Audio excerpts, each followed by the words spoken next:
Cross-site scripting is one of the most common vulnerabilities in web applications. It's characterized by an attacker having the ability to run malicious code, usually JavaScript, within the targeted user's web browser. Consider a typical web application. As the user navigates and interacts with the website, their browser continuously communicates with the application in the form of HTTP requests and responses. Imagine that user John Doe is filling out a contact form. He adds his first and last name, and the web application responds with a page that says, "Hello, John Doe." Now, let's say that instead of his first name, he types in JavaScript code.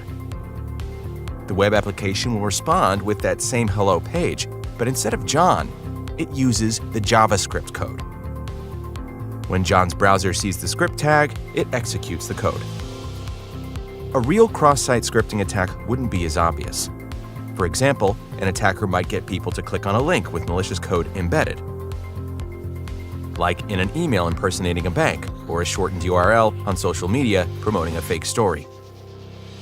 When the link is clicked, it sends the request to the vulnerable web application and the code executes. This attack pattern is called reflected cross-site scripting because the code embedded in the request is reflected back to the individual user by the vulnerable application. Another more dangerous variation is called stored cross-site scripting because the web application stores malicious code and replays it to multiple users. And there is a third variant, DOM-based cross-site scripting, that occurs on the client side without any server interaction. Luckily, these vulnerabilities are preventable with secure coding practices and a combination of validating and properly escaping user-supplied inputs.